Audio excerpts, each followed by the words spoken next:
All right, everybody, good evening, and welcome to episode 101 of the Below the Yellow Line podcast. I'm your host, Joe Laney Pavlon. I have my colleague, Justin Heber, along tonight. No word from Danny. If he shows up just like the usual. But we'll get things rolling. Wow, what a brilliant performance that we've seen from Kyle Larson in Las Vegas Motor Speedway. I just want to get straight to the point here. How about that run on Sunday? It was a good run for Kyle Larson in that 5 car. I did not expect it this soon. Only in the 4th race at Hendrick Motorsports for him, winning the race. He led the most laps also with 102, but he really did good. He had a strong car. Yeah, but the Xfinity race was also very interesting. We saw lots of fluidity between the leaders and the guys at the start and the back, and the cautions fell out where we saw lots of exciting racing. The on-track product was very good, and let's not forget the Truck Series race too. That was a pretty good show. We'll get into that a little bit later on, but let's get started with the gist of things. As I just mentioned, Kyle Larson picked up his win, his 4th start at Hendrick Motorsports, and his first win in the NASCAR Cup Series since Dover of 2019. It's been that long for Kyle Larson. Yeah. Now, how did Larson get it done? Well, he led 103 laps, took stage 2, and started 3rd.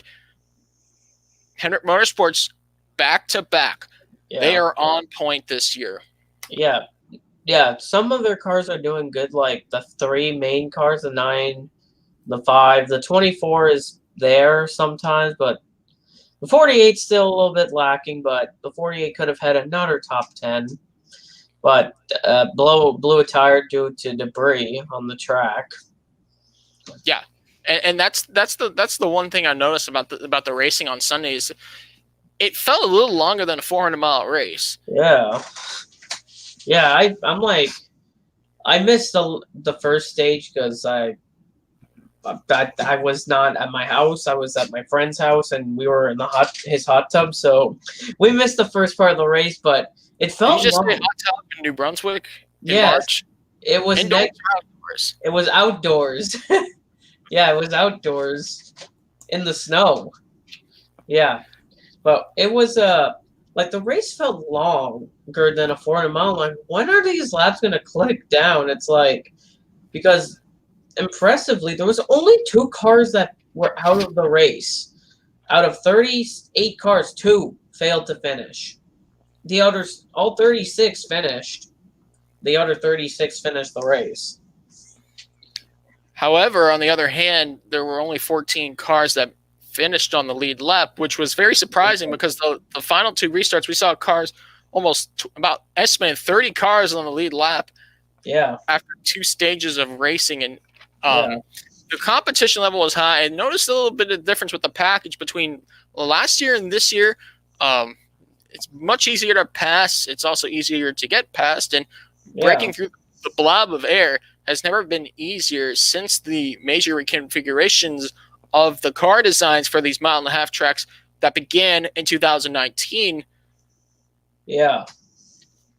And maybe that, the stakes are higher because with this new schedule, I mean, it is still fairly new, the 2021 schedule, we have all kinds of tracks that are down the road, and these mile-and-a-halves are more important than ever.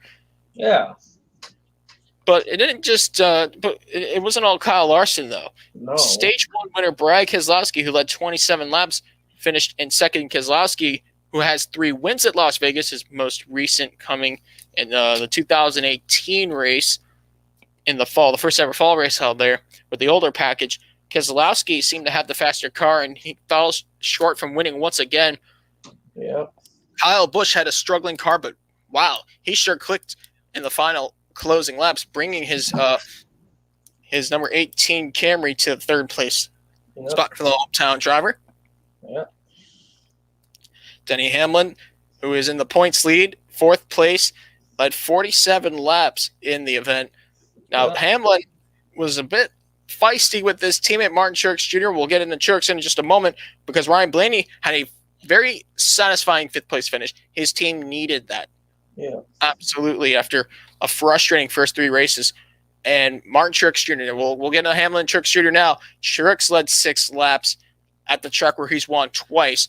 He started 4th, but what's going on between the 11 and 19? We've started seeing these two drivers go at it, despite the fact they're teammates and veterans in the sport. Yeah. I want to compare the two drivers for a second, because Denny Hamlin and Martin Truex Jr. both entered the sports as part of the rookie class in 2006, and they have completely different kinds of careers. Denny Hamlin, of course, has never seen a Cup race outside of Joe Gibbs Racing, with all of his 44 wins coming in that same team, in that same car, with that same sponsor from his very rookie year onwards. Now, Martin Truex Jr. had a little bit harder. Martin Truex Jr. won 3 times in his first 7 years of full-time racing. And not to mention, he was a champion. He ended up winning the title in 2017, and ended up finally putting the job together in 2015, 16, and of course 17 when he won the title. Yeah. But it took Truex a longer route to get to those 27 wins compared to Hamlin's 44. Now, Hamlin's still looking for that title. He has 3 Daytona 500s, but not that championship trophy at the end of the season. Yeah. Maybe the patience is running out between these two, because at Homestead, those same drivers, Hamlin and Truex, were battling for the Stage 2 win, and all of a sudden, William Byron snags it from both of the Joe Gibbs drivers, and Byron, ironically, went on to win the race. We saw the same thing happen with Kyle Larson, who ended up winning Stage 2, going on to win the race at the expense of Denny Hamlin and Martin Truex Jr. And the Chevrolets have seemed to be on point. And I was just watching NASCAR Race Hub. I don't like to take their word, because they're on Fox Sports 1 just before we go on the podcast on YouTube. But Ford and Chevrolet have something Toyota don't have, and that is multiple teams with the same factory support. Really, Toyota, if you think about it, it's a 5-car deal, the full-time season, and 4 of them from the Joe Gibbs Racing camp, and the sub-alliance car from Joe Gibbs Racing, that being the Bubba Wallace 2311 Racing, a team owned by Joe Gibbs driver Denny Hamlin. That's all there is for Toyota and factory support. But you go to Chevrolet, you see factory support, Hendrick Motorsports, Chip Ganassi Racing, Richard Childress Racing, so on. Ford has even tougher, because their 2 factory-supported teams are battling amongst each other for supremacy. In Team Penske, they have the upper hand compared to Stewart-Haas Racing. We've seen Stewart-Haas Racing have better years compared to Team Penske. Yeah. We've seen Team Penske have the better advantage compared to Stewart-Haas Racing in other years, and it seems like Team Penske has the upper hand once again, unlike Stewart-Haas Racing. Now, the problem with Stewart-Haas Racing is that it seems like of their 4 drivers, one of the 4 drivers is on point, Kevin Harvick, who isn't even there yet. Yeah. Team Penske, they have a strong 3-car operation. Yeah. But the thing about Stewart-Haas, which is a problem, they have a rookie driver this year with Chase Briscoe in the Cup Series. But another thing, they don't just have, Penske only has 1. There's differences between Penske and Stewart-Haas. Stewart-Haas, I know Penske and Stewart-Haas, they have an Xfinity program. But for Xfinity, for the Penske doesn't need to worry too much. Cindric, he knows what he's doing. The thing is, Stewart-Haas has a new driver with Riley Herbst in that 98 car.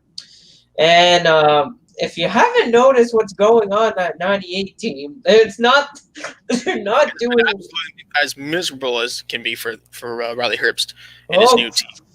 Yeah, no. Absolute turn of the tables compared to Chase Briscoe last year, driving that very same car for that very same team. And by the way, let's not forget that Gene Haas and Tony Stewart aren't the sole owners of that car. Biaggi, Best State Racing has a partial ownership in that number 98 Xfinity car, which we'll discuss later on in the podcast when we cover Xfinity. But it's still Stewart-Haas Racing. Listen, I go back to 2018, about 3 years ago. 2017 was a struggling year because they were adapting to Ford, except for a season with Ford. Yeah. 2018, all of a sudden, Kevin Harvick just takes the world by storm. It's unfortunate that he didn't win the championship, but he sure could have won that big trophy at the end. Had things gone a little less sour towards the closing parts of the season. Yeah, it's like the thing about Stewart-Haas in 2017, they had to adapt to Ford, and also Harvick was doing good. Boyer was just there doing decent. Same as the Kurt, but Danica Patrick. Yes, Danica Patrick, the greatest long cow of NASCAR, left the sport, really opening the door for an actual driver who can get the job done. Now, I don't have anything against Danica Patrick. I think she's a great figure for motorsports. But my gosh, when push comes to shove, she could not drive a race car. Eric Almirola came in, and he won a race. And he actually performed better than Danica Patrick's 5 years combined. Yeah. 5 years combined at Stewart-Haas Racing, full-time in the NASCAR Cup Series. Well, an interesting thing about Stewart-Haas that Tony actually admitted years later, every week she had a newer race car. Harvick could run an older chassis, and Harvick would still lap her many times. It's like stuff like that. Well, as they say, Justin, money talks, and money certainly talked into a lot of cautions back in those days. But where I was going, we were talking about Ford, and all of a sudden, going off a tangent about Stewart-Haas Racing here, but they're still adjusting. They're adjusting more than Team Penske has to adjust. Yeah, like Penske has the same drivers. Their driver lineups never change, but they have Herbst and Xfinity. They have to try to train them up to be contending and stuff. And also Briscoe. Briscoe has to learn these Cup cars, and these Cup cars are not the easiest to drive. Even if they're not that stable. These cars are not stable. These cars get loose. When someone's on your outside, you get really loose off the corners. Yes, and with that said, let's go down to the top 10. We were discussing Mark Truex Jr., Ryan Blaney, Mark Truex Jr., 5th and 6th. 7th place, Christopher Bell. Very good run for Bell, who started 16th. William Byron, who led 25 laps, last week's winner from Homestead Miami Speedway, brought his Hendrick Motorsports Chevrolet into the 8th spot. Byron started 2nd. Joey Logano, who led 7 laps, finished 9th after starting 15th. I can't read my own handwriting. And Eric Jones. How about Eric Jones? We got to talk about Eric Jones here. Top 10 driving for Richard Petty Motorsports. That's his best finish so far in the 4 races that he's ran with this new new chapter for him in the Cup Series. Yeah. Listen, a lot of people are quick to judge Eric Jones. He's not a bad driver. He's a very solid driver, to say the least. Yeah, but like people were saying about, Eric got a top 10, that's better than Bubba Wallace. But I'm like, in my head, it's like, no. That top 10 was not the kind of, it was legit, but there was other ways that Eric Jones, if Bowman would have actually got a top 10, if Bowman would have finished where he should have finished, Eric Jones would have been placed 11th. Because when Eric Jones got into the top 10 when Alex Bowman pitted from 9th, that's one reason he got into the top 10. But other than that top 10, most of the stages, he was like 15th to 20th. That's where he was most of the day. He just got kind of lucky with people's misfortunes like Eric Almirola and those people. Like basically Eric Almirola's misfortunes, Briscoe running in the back kind of helped them get up there. Yeah. But I'm just saying the 43 equipment's not like what it was. In fact, Bubba Wallace actually helped bring Richard Petty Motorsports back up to a top 20, top 15 car. Yeah. When they switched from Ford to Chevrolet, it was like jumping into a pool of ice. Yeah. You're gonna feel the effects of it, ready or not. And Bubba Wallace actually helped the team, especially the latter part of 2018, especially 2019 and last year for sure. Oh, yeah. Eric Jones, I think the driver part of Eric Jones will help the team, but likewise, Eric Jones went from a star-powered car from Joe Gibbs Racing to a little more subpar team, Richard Petty Motorsports. But I'm just glad to see him still in the Cup Series because he's a very talented driver, and there's a lot of years left in him. Just think about the age. He's still quite young. There's some time for Eric Jones. Yeah. All right, let's move outside the top 10 now. Chase Elliott, I have him listed in 13th place. Elliott led 22 laps in the race, so that's 3 Hendrick Motorsports cars that were up front for good amounts of time in the race. But Chase Elliott did have a spin on the backstretch. Luckily, he didn't hit anybody or didn't get hit. Recovered, but only for a 13th place finish. He started 8th. He had left front damage. He clipped Kurt's rear when he spun, but people are like, "Oh, somebody turned Chase." Like, I've seen some Chase Elliott snapped around. No, somebody said Kurt dumped him, but Kurt was not even near him. He just got loose on his own and clipped Kurt when he spun. So yeah, even people's like, "Oh, champions don't spin each other." Even the best could have even the best make mistakes. You're reading too much Facebook, man. Michael McDowell, Daytona 500 champion, a 17th place finish, not bad for the driver who has finally had a race that brought him back to reality outside the top 10. 9-lap slide during the pit cycles. We saw him start 5th and really was in the top 20 for the most part. Very good run for McDowell. Yeah. Tyler Reddick led 7 laps in the race. He finished 22nd. Anthony Alfredo led 1 lap, finished 24th. And Daniel Suarez, who led 12 laps during the midst of the pit cycles, finished 26th. Now, Daniel Suarez, I want to highlight Daniel Suarez for just a minute here because I've noticed something that this Trackhouse team have done in their first 4 races as a NASCAR Cup Series franchise. He's staying out there. He is leading laps. Daniel Suarez is not afraid to pull different strategies here. Yeah, that team is not afraid to do those types of strategies. I've noticed, like, also that 99 team, if people don't know, there's RCR equipment in there. It's an RCR car, basically. They consider it a third car, but even that team is just, like, impressing me so far. Like, nobody expected this 99 Trackhouse team to do decent. They're actually really doing decent. Decent. They are. Listen, hear me out. I've just pulled up Daniel Suarez's stats here for a moment. Daniel Suarez has led in 3 of the 4 races so far. He led 2 laps of the road course at Daytona, 1 lap at Homestead Miami Speedway. No. Top 20 in those 2 races. He finished outside the top 20 here, but led 12 laps. And who knows how well Daniel Suarez could have done had he not been collected in the first major crash in the Daytona 500, which, of course, took him out of the race. There's a lot to be excited about for Daniel Suarez fans, and especially for the, if you're a fan of Pitbull and, of course, Justin Marks and the entire Trackhouse team. If that's what's being put out on the racetrack by Daniel Suarez in new equipment, then there's a lot left in him, a lot to go, and I wouldn't be surprised at all if Daniel Suarez gets a top 10. In fact, I expect 5 top 10s from Daniel Suarez this year. It's a big expectation, but, it could happen because there's some races where the 99's up front doing decent, and there's tracks that Suarez is good at, and also plate tracks, and sometimes he could be up front at the road courses. It's just, I remember people were mocking Suarez at Joe Gibbs, but 2017, I get why Suarez was not doing the best. He was not even supposed to be in that 19 car. No.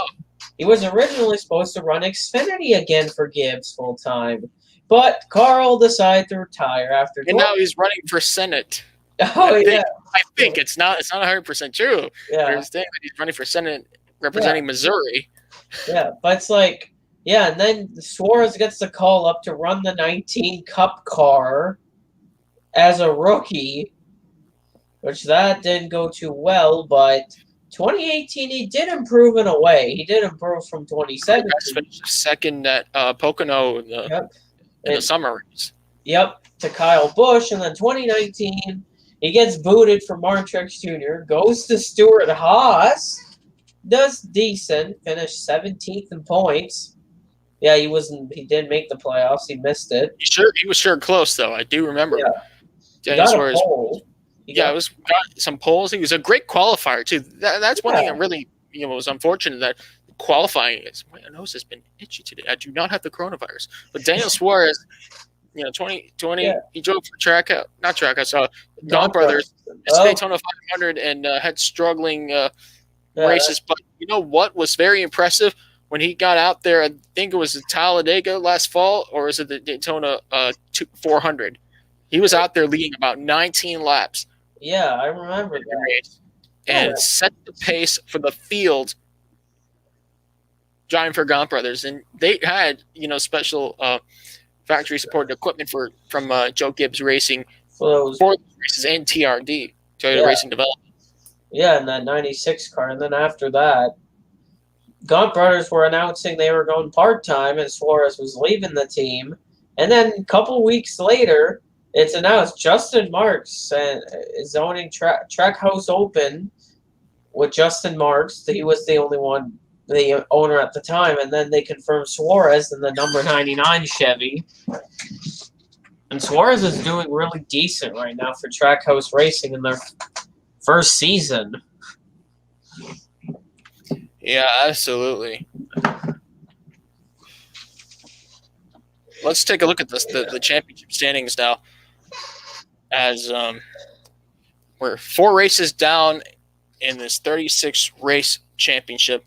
The top 10 in the point standings, Denny Hamlin in command. He extends that points lead now by 38, 187 points over Brad Keselowski, the 2012 champion, minus 38 from his longtime rival Denny Hamlin. Kyle Larson with that win puts him up to third in points with 147 points, minus 40 from the leader. Chase Elliott, minus 48 in fourth, and Christopher Bell, the Daytona Road Course winner, in fifth place, tied with Joey Logano, minus 49 for those two drivers, respectively, tied for fifth and sixth. Seventh place is Kevin Harvick with 136 points, minus 51. Martin Truex Jr., the 2017 NASCAR Cup champion, in eighth, minus 56 from the championship leader, his teammate Denny Hamlin. Michael McDowell, Daytona 500 champion, and in ninth, minus 61 from the points leader at 126 points. And Kurt Busch, 2004 NASCAR Nextel Cup Series champion, with 122 points, minus 65 behind the championship leader. He'll be at Phoenix for 500 kilometers on Sunday. This is interesting that I'm noticing already. The battle for 16th is still going on. That 16th spot. Wait, Chris Buescher is 16th, 2 points ahead of Stenhouse.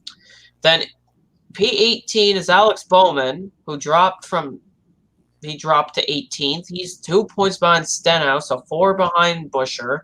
Custer is 10 behind Buescher, and then Bubba is 20th in points. He is minus 14. Remember, it's the fight to get in the 16th place that puts you in the playoffs for the final 10 season. Yeah, the person, De Benedetto, if he wants to be there, he has a lot of work to do. Even with getting better, his best finish of the season, he's still 30th in points. He is 38 to... He's 50 back from Stenhouse, 52 back from Chris Buescher.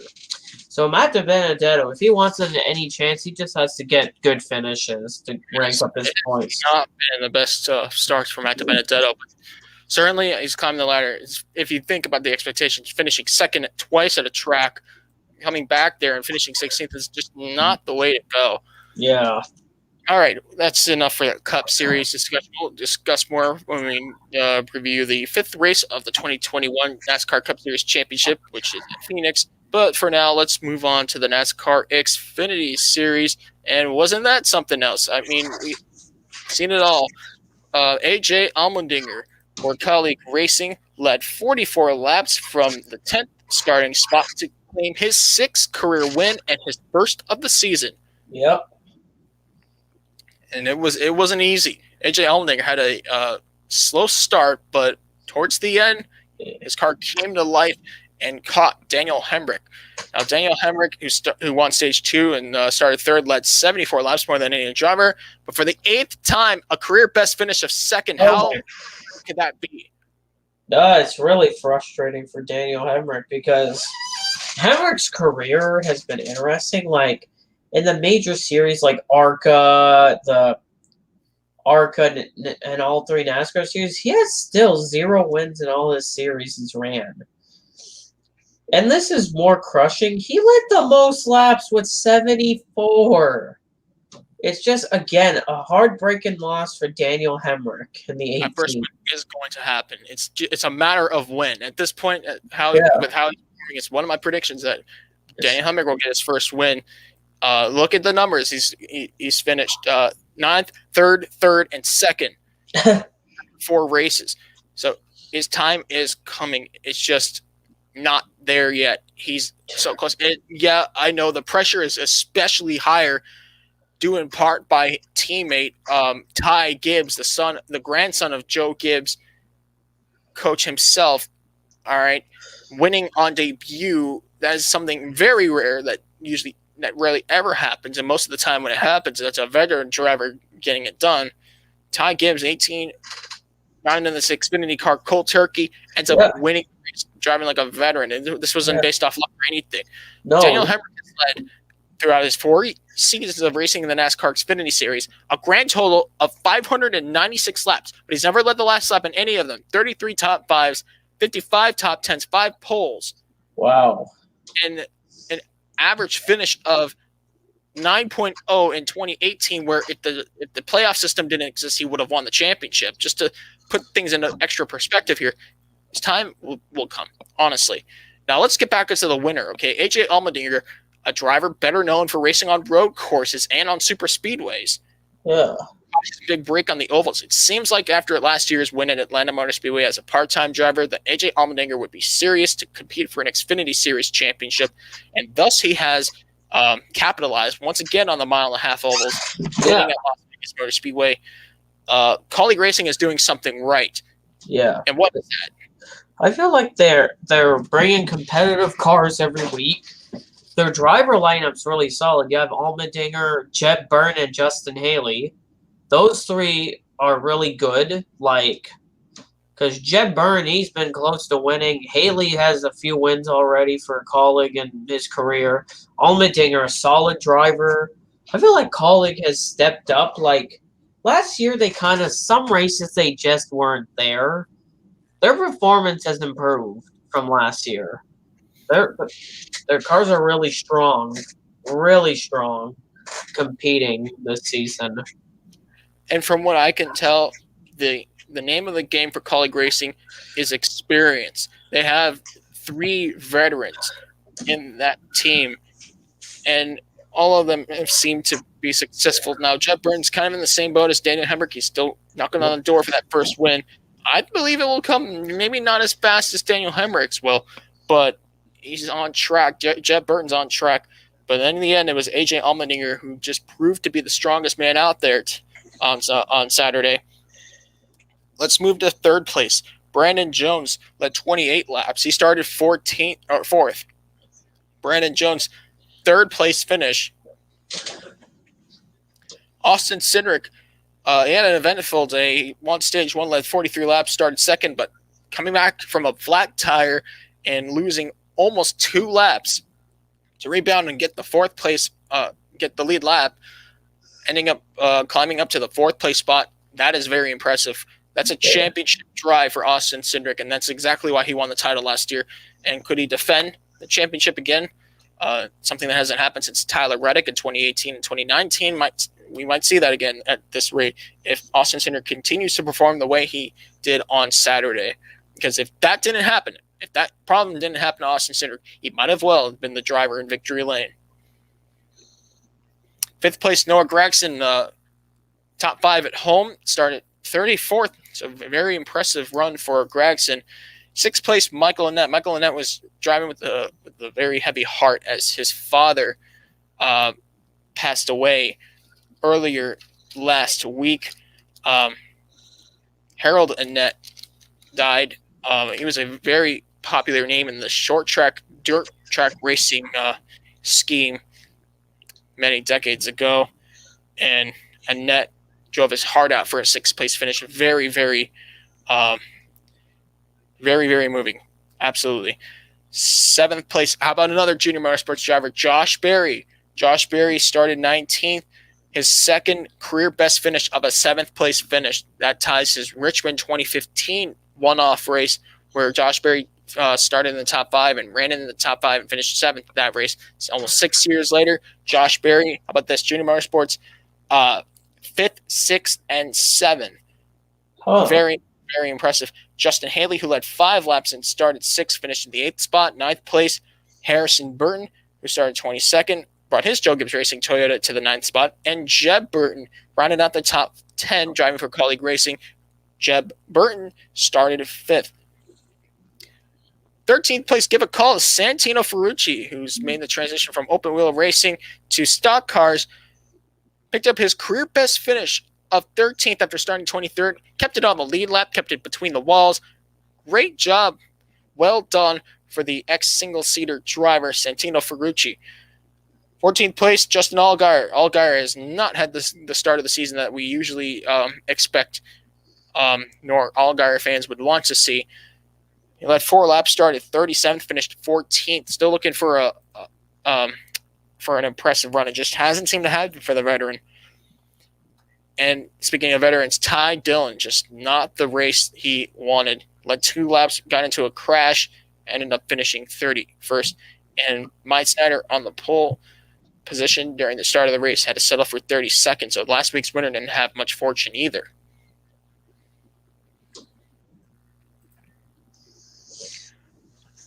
So with that, race is down in this 33-race tour. Austin Cindric extends that points lead to 21 points over Daniel Hemric. So Austin Cindric got 191 points. Daniel Hemric got 107. Third is Brandon Jones with 140 points, minus 51. Jeb Burton is 4th. Not bad for Jeb Burton. 133 points, minus 58. And Justin Haley rounds out the top 5, 128 points, minus 63. AJ Allmendinger climbs up to 6th with that win with 126 points, minus 65. Mike Snyder drops to 7th in the championship standings, minus 68 with 123 points. Harrison Burton, 8th with 120 points, minus 71 from the championship leader, Austin Cindric. Jeremy Clements, 9th place for the owner-driver, 107 points, minus 84. And Brandon Brown, the owner-driver, rounds out the top 10 with 103 points. So next week, 200 miles, or this week in 200 miles at Las Vegas. At Las Vegas. I was about to say it. Yeah, that was Phoenix Raceway. Yep. For the 5th round of the 2021 season. We'll get into that in just a little bit. But yeah, that was a very impressive race. I think we saw a lot of variety. Yeah, we did. 300 miles. Yeah, it was interesting that weekend. 300 miles. Yeah, that was interesting. And people got mad again during the race. Cindric bumped Harrison Burton a little bit.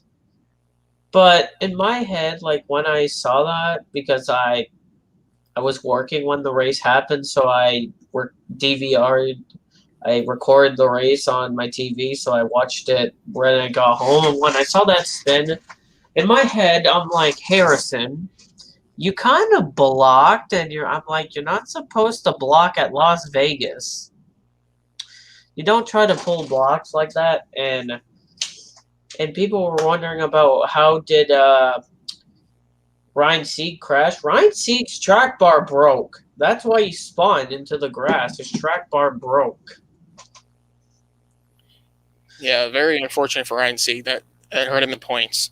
Yeah.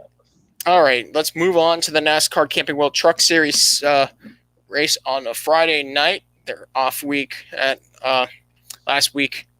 Then they come back here and they have another off week and move on to Atlanta. But Las Vegas Motor Speedway, their 3rd race of the season, first intermediate mile-and-a-half oval track of the season. And it was won by a veteran, John Hunter Nemechek. Gets the job done.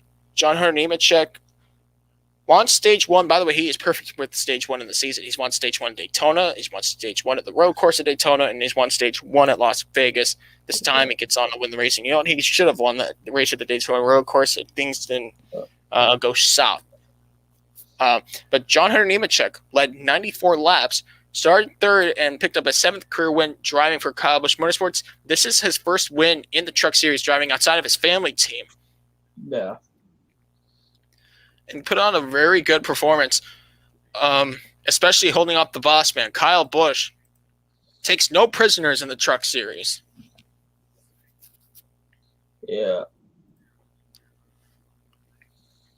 Speaking of Kyle Busch won Stage 2. He led 16 laps, started 24th or 29th, recovered from a tire failure that took him out of contention for the most part, put him a lap down.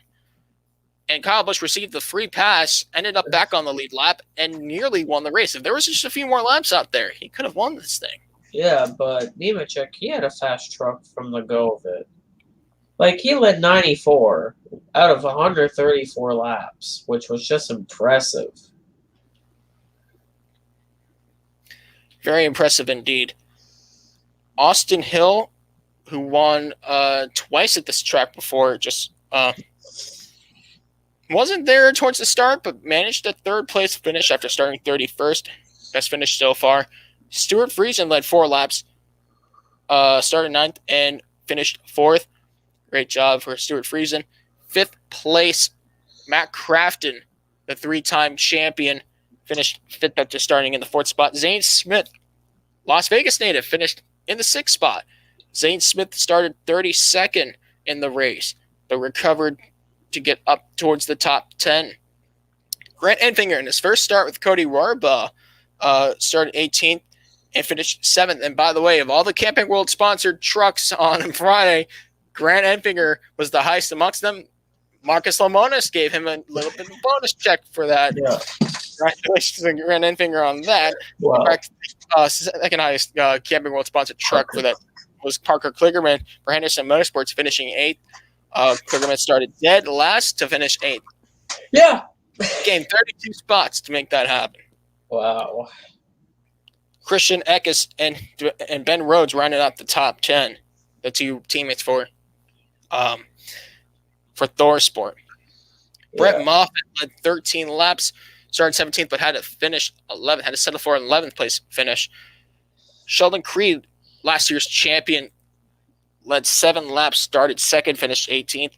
And Brett Holmes, the reigning ARCA Series champion, owner-driver, made his debut with his team, retiring, finishing 37th. He started 38th, but managed to run most of the race in the top 25.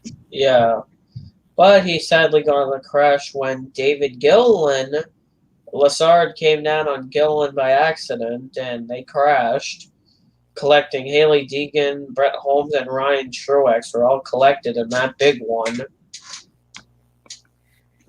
Yeah, it was an interesting truck race.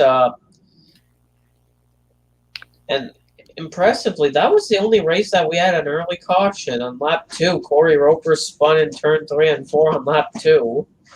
But later in the race, Corey Roper, he had a hard crash into the outside wall after Tyler Hill.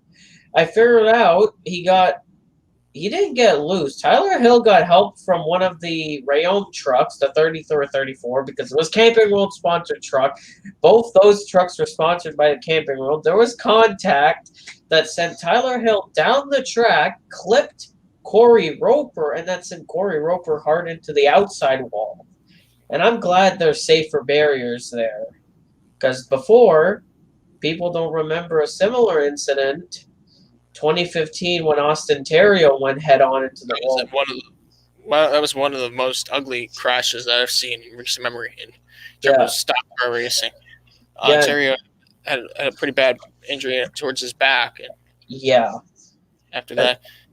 But I'm glad that NASCAR added those safer barriers, because where Corey Roper hit was actually the same spot that Terrio hit, but there was no safer barrier when Terrio hit there in 2015. But I'm glad that NASCAR added that, safer barriers, because you need that. Those safer barriers really help for less of an impact, because without that safer barrier, it would have been a worse impact until a concrete wall. That's a worse thing, that you could hit a concrete wall head on. Yeah, absolutely. All right, so the standings in the NASCAR Camping World Truck Series after 3 races in their 22-race schedule. Hunter Nemechek extends that points lead to 14 points over Ben Rhodes. He took the points lead. Yeah, Ben Rhodes was leading by 9. after Daytona Road Course. Now he's 14 back, so he lost points. But Nemechek, he's going to try to pull away with that points lead. Yeah, that's the next step, especially looking to the races ahead. Ben Rhodes, 136 points, minus 14 from John Hunter Nemechek. Sheldon Creed, last year's champion, third place with 115 points, minus 35 from the championship leader.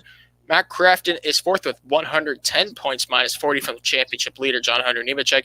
And Chandler Smith climbs up to fifth with 90 points, minus 60 from his teammate that's leading the point standings, John Hunter Nemechek. Stuart Friesen in sixth place, the owner-driver, with 80 points so far. Grant Envinger, he may not run all the races, but he's got 71 points in seventh. Todd Gilliland, Johnny Sauter tied for eighth, minus 81 points from the championship leader, and tied for 10th in the standings, minus 82 points from the championship leader, Carson Hocevar and Austin Wayne Self. Yeah, and people are wondering where's Haley Deegan? Of course, that's the first driver in everybody's mind. If they don't care about the Truck Series, all they care, I'm watching the Truck Series because Haley Deegan's in it. But Haley Deegan, if you were wondering where she's at in points, it's not the best points. She is currently 29th in points.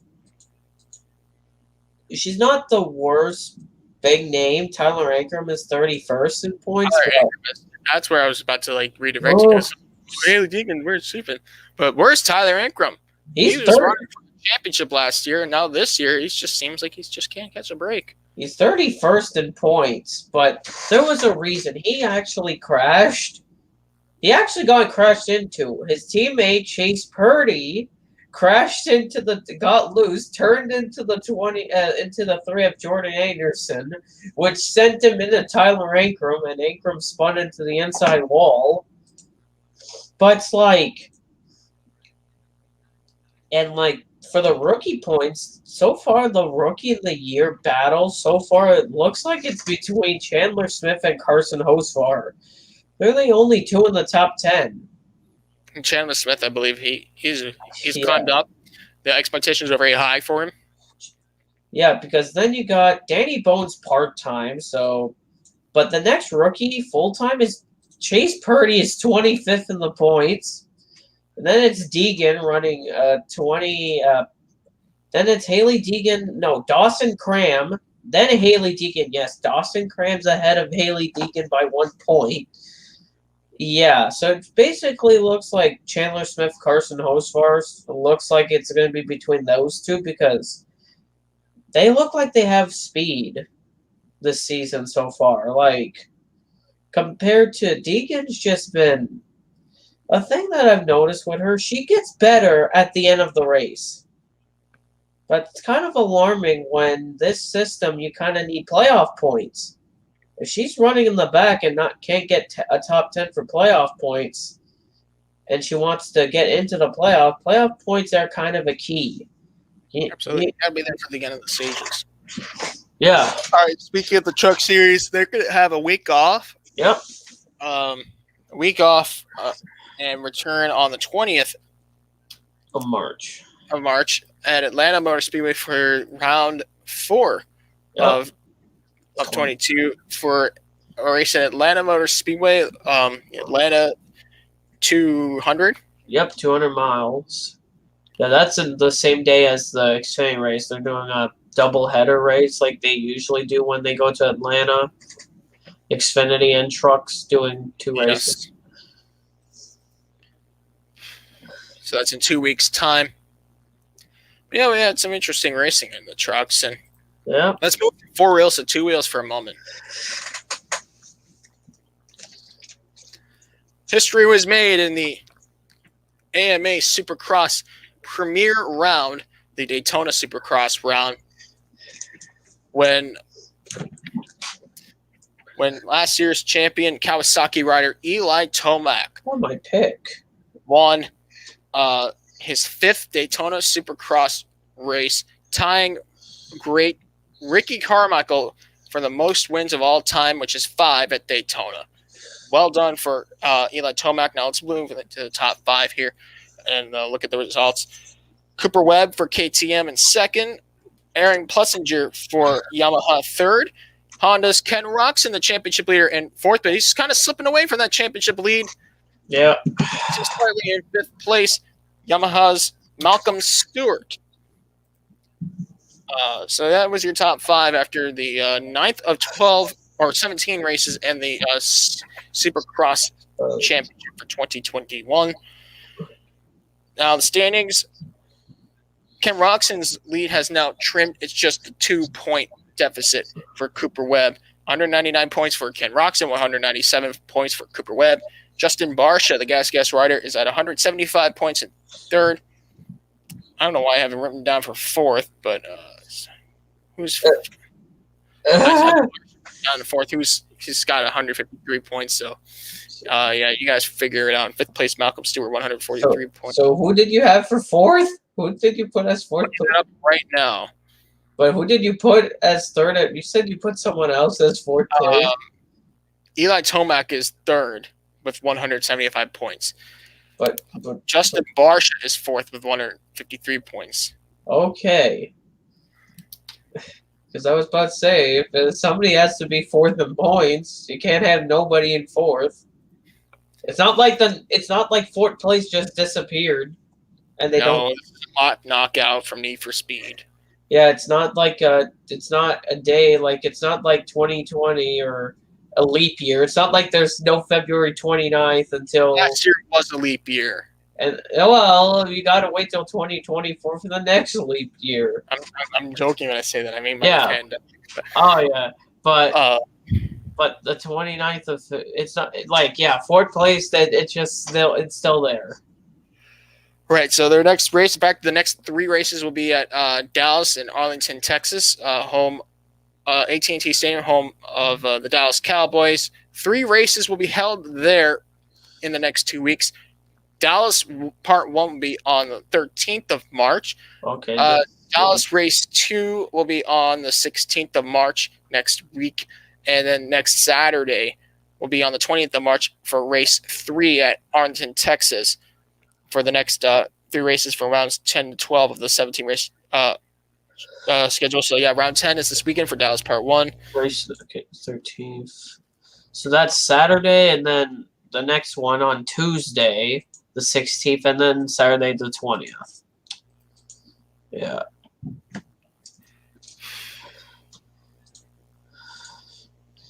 All right, so that's out of the way. Let's before we preview the events that's going on in NASCAR, let's take a look at what has happened today in Formula 1 and Formula 2. Justin, take it away. Formula 2, we had testing. The Formula 2 Bahrain preseason test happened this morning. We had 2 F1 testing happens on the 12th on Friday to Sunday, but F2 testing is today till Wednesday, the 8th, 9th, and 10th. They're testing. F2 testing went interestingly. F2 testing happened. We had 2 sessions, a morning and afternoon session. In the morning session, our top 10 or top 5, we've had Dan Ticktum for Carlin. Carlin. Then you got Liam Lawson in the high tech, Jihan Daruvula in the other Carlin's 3rd, Liram Zendelli 4th, Yuri Vips 5th, Guilherme Samaya, Oscar Piastri, Bent Viskel, Marcus Armstrong, and David Beckman were the top 10 in that test session. And for the second this afternoon session went to David Beckman with a 142.8 over Christian Lundgaard, Teo Porcher, Philippe Drogovic, Yuri Vips, Oscar Piastri, Marino Sato, Liam Lawson, and Bent Viskel. And Guan Yu Zhou. They were the top 10 in the afternoon session, but it was interesting. Yes,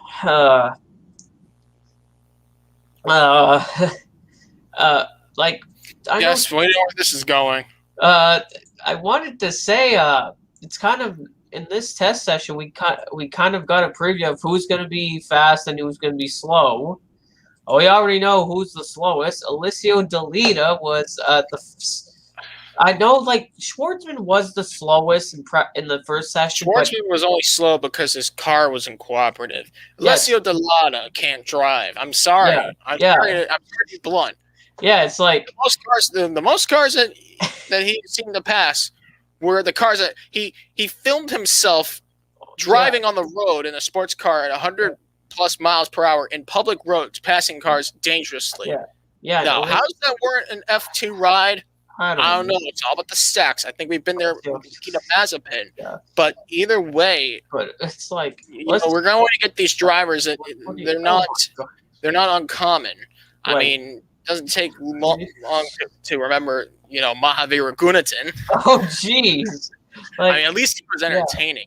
Yeah.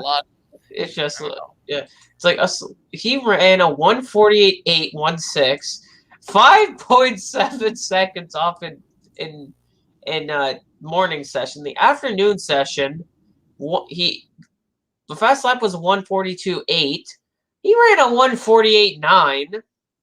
He was 6.1 seconds off. It's like, why? It's like, how can you be that slow? And his teammate Matteo Nannini was 4 seconds faster than him, and Matteo Nannini's also a rookie. And at least Matteo has kind of earned his ride. Yeah, no, it's like, and literally HWA Race Lab, they actually both their drivers left, but like their full-time drivers, they had Artem Marklov, who left the team. They had, at first it started with Giuliano Alesi, who moved to MP, but Théo Pourchaire, who finished the season at the team, which at least Théo Pourchaire, he's running for ART as a teammate to Christian Lundgaard. At least he has a good ride.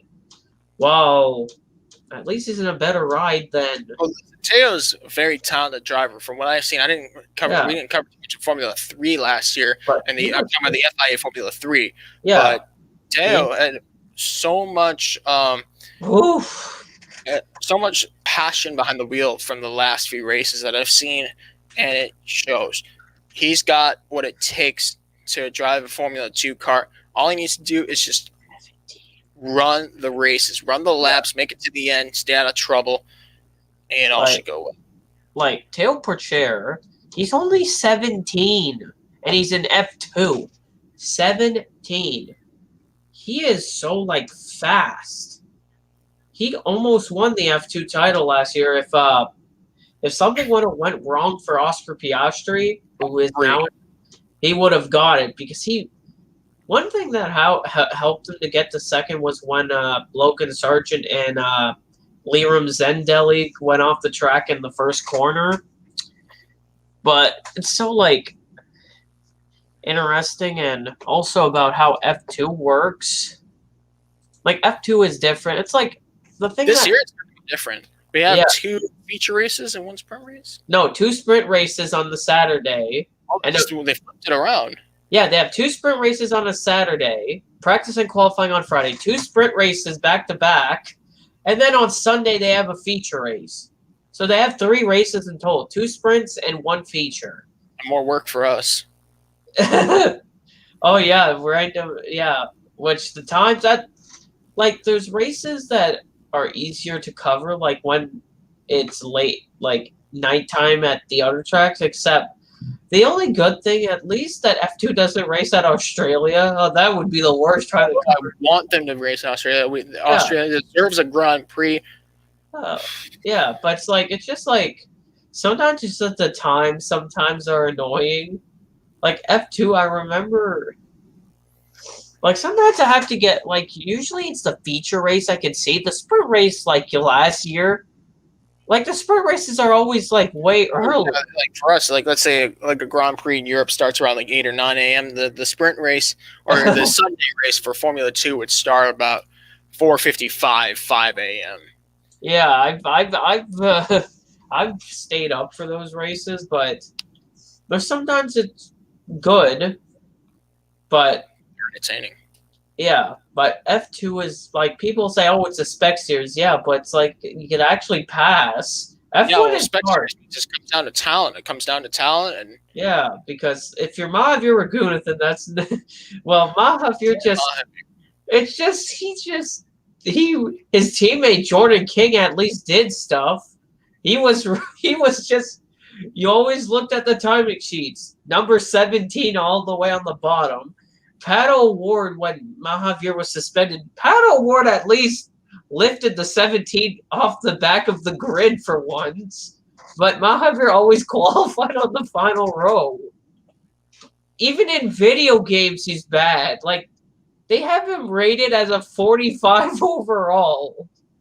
And they literally have him every time I look into a leaderboard, like playing an F1 game, like F1 2019 or 2020. It says Mahavir Raghunathan is always 19th or 20th. It's basically the game knows how bad he is, so they always put him on the bottom row. All right. Now, Formula One will have some test sessions in Bahrain. Friday. Friday. How many sessions do they have? They have 6 sessions, 3 days. So 2 sessions per day. So that's 6 sessions, Friday to Sunday. So it's going to be interesting because F1, it'll see how the teams are. It's hopefully we'll see how some of the teams do. People are hoping for Ferrari to be fast, but people are hoping for the Toronto Maple Leafs to win a Stanley Cup. How's that going?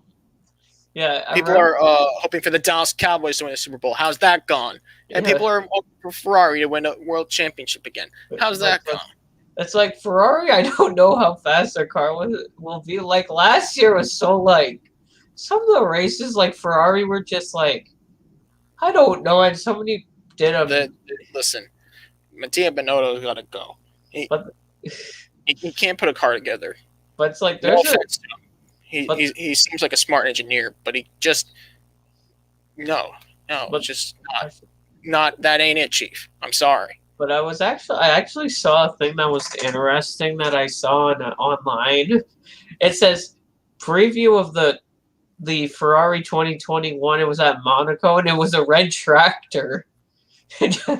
Yeah, they saw a red tractor and said, "Oh, that's the 2021 Ferrari." I bet that tractor is probably faster than the Ferrari on the track. Oh, jeez.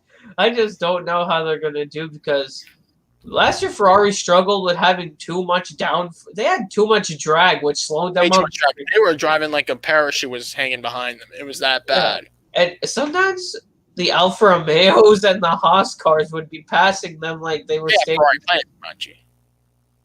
All came down to the car design. The car design was terrible. But if they're a factor, this is the test. This is the test that the 3-day test for Ferrari and Ferrari fans of Charles Leclerc, fans of Carlos Sainz, whether this is going to work or not. I hope it does. But then again, it is Ferrari. It seems like Ferrari has done everything wrong since their last World Championship in 2007 and their last Constructors in 2008. But we also have to see what about you also do remember you have the Mercedes car. You don't know how that car could be extremely fast somehow. You thought the W11 was fast. What about the W12? That could be even faster. And you never know. Some teams might have improved from last year. Like Williams, remember 2019 they were embarrassing. 2020 they actually had decent pace. They still couldn't manage a point.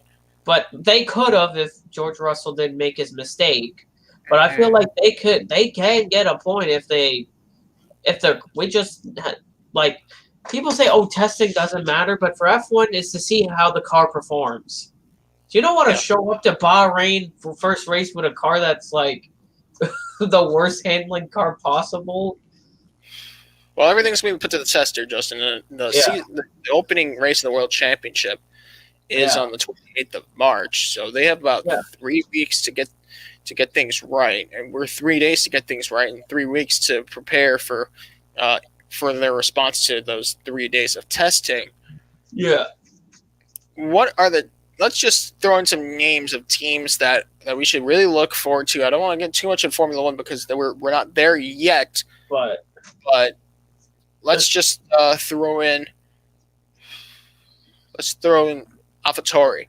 Okay, they have a new driver. We didn't say much about Yuki Tsunoda. In fact, he's had a very quiet offseason compared to his other teammates, and that's actually a good thing too. You know, I'm a believer in stoicism, and Yuki Tsunoda defines all of that. But Yuki's got a teammate in Pierre Gasly. Now, Gasly, of course, we all know what happened last year. He totally upset at Monza, winning his first career race. Yeah. Unforeseen circumstances. That was just unbelievably timed right for Pierre Gasly. Yep. Gasly's coming back with more experience. We don't know how many years he's got left in Formula One, but this is the time to execute. If he wants to get it, say, top 10 or even top 5 of the World Championship, it has to come down to consistency for Gasly. Yeah, like AlphaTauri, we don't know how the AT02 is going to be, but I feel like he's going to do decent. I know he's going to beat Yuki because Yuki Tsunoda, he's a rookie. But like last year, Pierre Gasly impressed me. Like, he impressed me. Like, he did way better than Kvyat last year, but like, Pierre Gasly, he showed his speed last year, which was really like, I know he got a win by like luck at Italy. Other than that, he was in the points so many times compared to Kvyat, and he was really up front for most races. Right. Now we got a new driver as a teammate. So I guess the older brother factor will kick in for Pierre Gasly.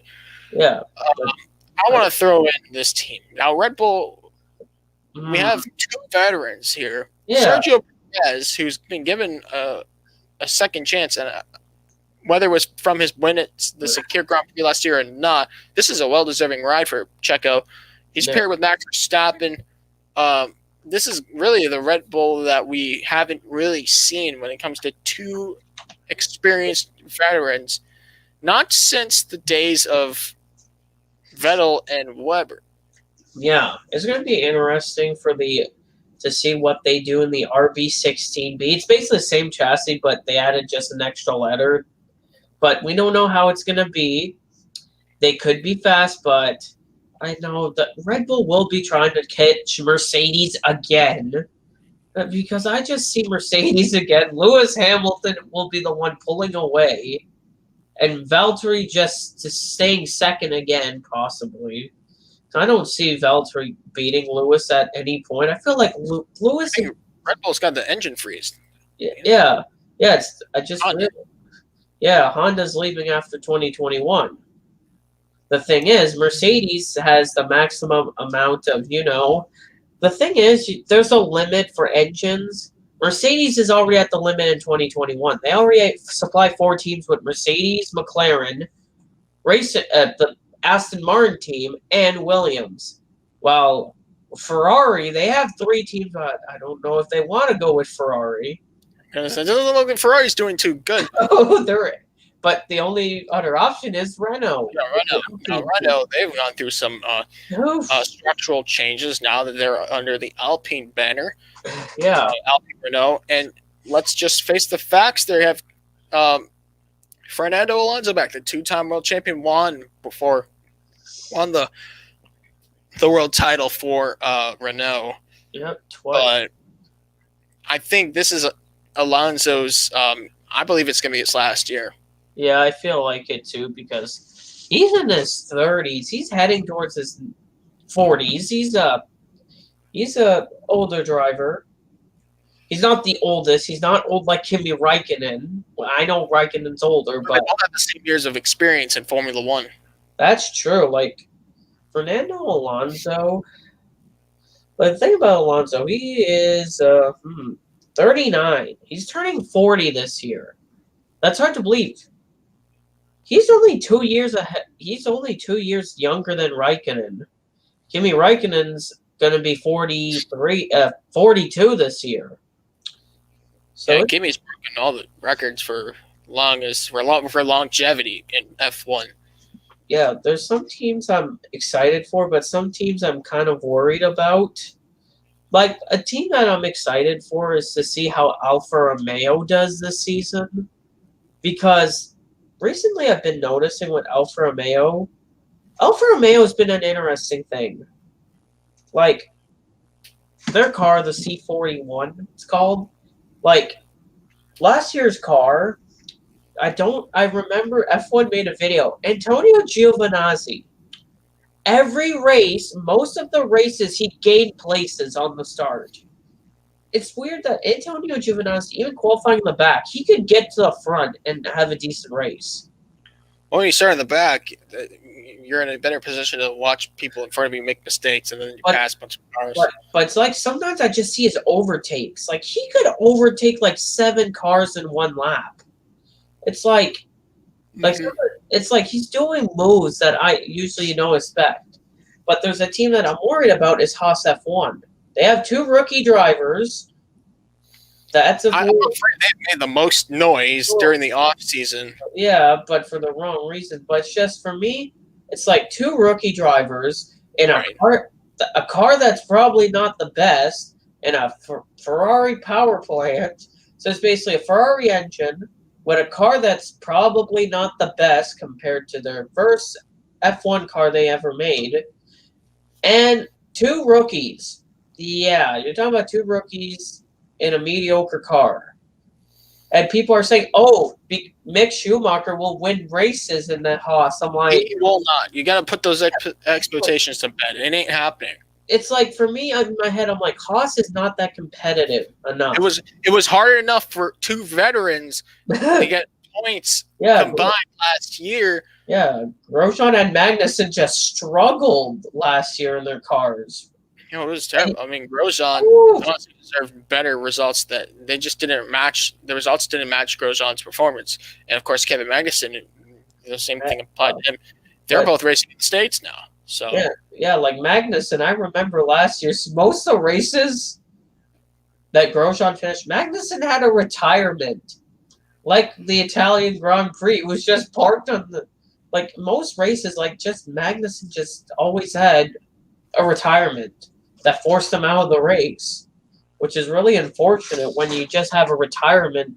Like, it's just like, but I don't know about Haas, how they're going to do. I feel like it's not going to be the best season for them. Maybe there'll be a little improvement, but I don't feel like there'll be a big improvement in performance. I just see them struggling to keep the car up to speed. But it is. I think. Well, we'll see what happens in testing. I'll leave it at that. Yeah. Like another team like Williams, I feel like they can improve from last year. I see more Williams than I do in Haas F1, and that says a lot.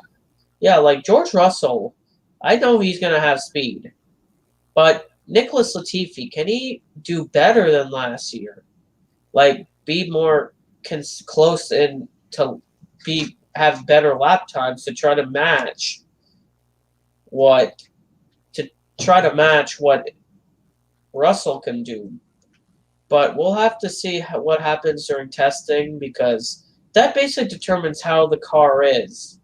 Like, is the car fast enough to do these things? It's basically fast, slow. What's the scoop? And that's where it all comes down to in these races. And how many races we have currently in the World Championship? I assume 23 as of the time of this podcast. I doubt it's going to stay that way. I wouldn't be surprised at all if these events move around throughout the schedule. The expectations are so high. This could be, if everything stays the way it is, this could be one of the most insane World Championships that we've seen in quite some time. Yeah. All right, so I think we've covered enough about Formula One. Yeah. Time to move on to this weekend's events in NASCAR. We have the Cup Series at Phoenix, their first return since the finale, and same thing for Xfinity Series. Let's talk about some Cup Series facts. For 500 kilometers at Phoenix Raceway, this is the Instacart 500. Instacart will sponsor the race. Yeah. A lot of people have used Instacart in the last 365 days for obvious reasons. Yeah. Because the Corona beer bug. Yeah. And, round 5 of this 36 race championship. Let's hope that we make it to round 5, because last year it took 7 weeks for that to happen. Oh yeah, we only ran 4 races. I think we're in good hands this time around. Yeah. And after Phoenix, let's hope we can make it past Phoenix. Yeah, I heard Atlanta's tickets are already sold out. The Cup Series, right? All 20,000 tickets are sold out, which is just like, wow. I guess a lot. $100 grand. Yeah. Grand. It's dollar talk. Last year's winners, Joey Logano won in the spring, and Chase Elliott, who went on to win the championship, won in last fall's event. Yeah. Alan Kulwicki picked up his first career win in the first race at Phoenix back in 1988. Yep. And the amount of multiple winners for drivers at this track is just outrageously crazy with variety. But Kevin Harvick, the active driver, leads that count with 9 wins.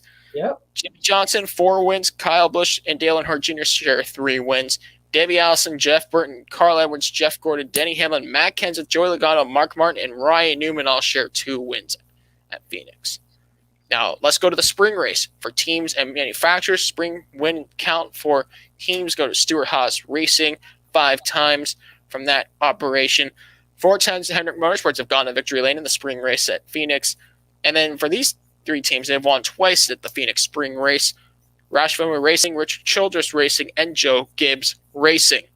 Now, 3 manufacturers won in the spring at Las Vegas, at Phoenix. Not Las Vegas, Phoenix. Yeah. Chevrolet 10 times. Chevy's gone to victory lane 10 times. Ford 4 times, and Toyota twice. Now let's look at the season. We're 4 races down.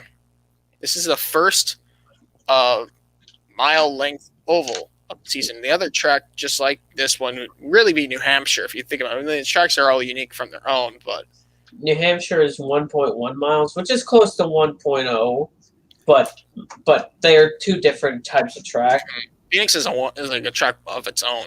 You have some kind of road course characteristics. Yeah, you got the dog leg, and the backward. The corners are the wrong. But basically, the corners are not where usual corners are. Like turn 1 and 2 is where the old 3 and 4 was, and the new 3 and 4 is where 1 and 2 was. It's an interesting track. You see some shifting gears, a lot of different methods of saving fuel. It all comes full circle at Phoenix. But who's going to go to victory lane on Sunday? I want to make predictions here. This is going to be interesting. We've seen variety. 4 races down and 4 different winners from 3 different teams. And all 3 manufacturers have visited victory lane in this season. Okay. So what's next? Okay, I got my pick. This driver, he's run 23 total races here with 0 wins, 7 top 5s, 11 top 10s, 20 top 20s, 264 laps led. He has 1 pole here, and his best finish is 2nd. He drives for Team Penske, driver of the number 2. Brad Keselowski is going to finally win at Phoenix. You caught me off guard there. I thought you were going to mention a different driver's name, and that's where I'm going to, because this driver has never won more than once at Phoenix. I don't think he's won ever at this track, but he sure has come damn close, and that would be number 19. Martin Truex Jr. will go to victory lane. He has been very aggressive at the start of the season. I think the combination with this crew chief has really kicked in now. Yeah.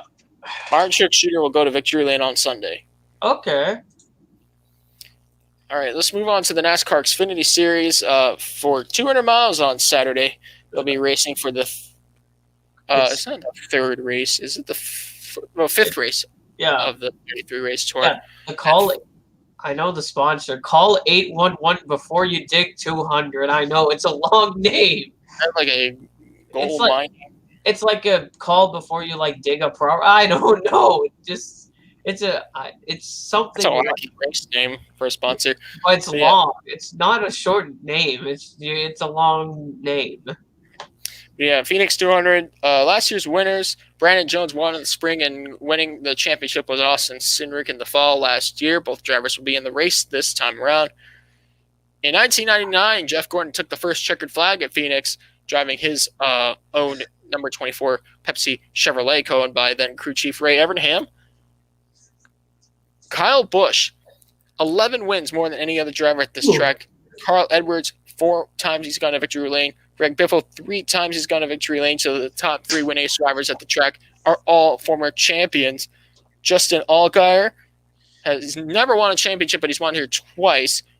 Brad Keselowski has won a championship before. He's won twice. And Joey Logano has never won a championship in the series before, but he's also won twice. So it says a lot about the experience that it takes to win at Phoenix. Now let's look at the spring race statistics here. Joe Gibbs Racing leads that with 8 wins. Richard Childress Racing 3 and Team Penske 2. All those wins for manufacturers in the spring race at Phoenix in this series has been won by Toyota for Joe Gibbs Racing. So all those 8 wins from Joe Gibbs Racing were in the Toyotas. 8 times has Toyota got a victory lane, and Chevy and Ford tied with 4 wins each in the spring race at Phoenix. Okay. So let's make those predictions now. Who will go to victory lane on Saturday? Okay, my pick is okay, I'll tell you this guy's stats. He's won in total. He's ran 21 races, and at Phoenix, he has 2 wins, 8 top 5s, 13 top 10s, 20 top 20s, 461 laps led, 1 pole, average drive of 9.8. His average finish 8.67. This guy drives for Junior Motorsports, driver of the number 7 Chevrolet. Justin Allgaier will win at Phoenix. You say Justin Allgaier? Yep. You got to pick up where you leave off. Austin Cindric has been so good, just so solidly good. I would feel like it'd be a crime not for me to pick him. So Austin Cindric will go to victory lane for the 2nd time in a row at Phoenix. He'll pick up just where he left off after that championship last year. Okay, that's interesting. Now, I think before we head off this podcast, let's take a look at another race that'll be held at the track on, I think it's Friday. Yep, Friday evening. Yes, the second race of the 2021 ARCA Menard Series, and the first of 9 races. So the second of 20 races in the ARCA Menard Series, and the first of 9 races for the ARCA Menard Series west at Phoenix for 150 miles. Yep, the General Tire 150. Yep, the sponsor, the tire. General Tire 150, sponsor of ARCA. Yep. To buy Menards. Yep. Right now, we don't have an entry list. It's released tomorrow. Yeah, it's kind of interesting. ARCA actually said when the entry list is released, which I like. When they actually say when it's released, so you're not like, where's the entry list? They said it's going to be out tomorrow, but we do know some of the drivers, like the Bill McAnally squad is running. Derek Kraus is running the race for Bill McAnally. See a lot of the West guys because their championship starts as well. You also got some Venturini guys. Corey Heim, who's running the full season. Ty Gibbs running the full season for Joe Gibbs Racing in the number 18 car. He's going to be in the race. It's going to be Brett Holmes might be in the race. We don't know. I mean, it all comes down to money, how much you can make to get over there. Let's just make those predictions real quick because I'm just running into fatigue here with this podcast. Okay, I got my pick already. I know there's no entry list, but my pick. I know where this is going. This driver, he is. I think he's 16. No. Yeah, he's 16 years old. Driving he is a champion in the ARCA Menard West Series, driving the numbers 16 for Bill McAnally Racing. Jesse Love is going to win at Phoenix. I just see Jesse Love winning at Phoenix. Ty Gibbs will be class of the field. Pick up right where he left off from that Xfinity Series upset at Daytona. So we'll just leave it at that. Anything else you want to say before the end? And I just wanted to mention, the Sebring 12 Hours is next weekend. We'll dive deep into that in the next podcast for episode 102. We don't have an entry list just yet, but hey, speaking of endurance racing, we do have an entry list out for the 12 Hours of Mugello. Yeah. The week after Sebring for the Creventic 24H series. So be on the lookout for that. It should be very exciting. And also I wanted to say before we go, that Le Mans was postponed, if people didn't hear, to August 21st and 22nd, and the whole schedule has been revamped. Now, Spa is now round 1 on May 1st. Then Portimao goes to race 2, where Le Mans would have been on June 13th. Then it stays the same a little bit. It's just, yeah. And IMSA had to swap some dates because Le Mans got pushed to August. So now Road Atlanta, the Mattel Petit Le Mans, is now all the way in November, and VIR is now in October because of Le Mans being in August now for 2021. Right. And other series for sports car endurance racing will be affected by this, as they all seem to revolve around the Le Mans 24 hours. It's a big deal. So we will keep you posted on that on our socials. Yeah. But yeah, I think this is a good stopping point for the podcast. Yep. Thank you very much for watching from my partner, Justin Hebert. I'm Jolene Pavlon signing off tonight. Yep. See you next week for episode 102. Have a good night. Yep.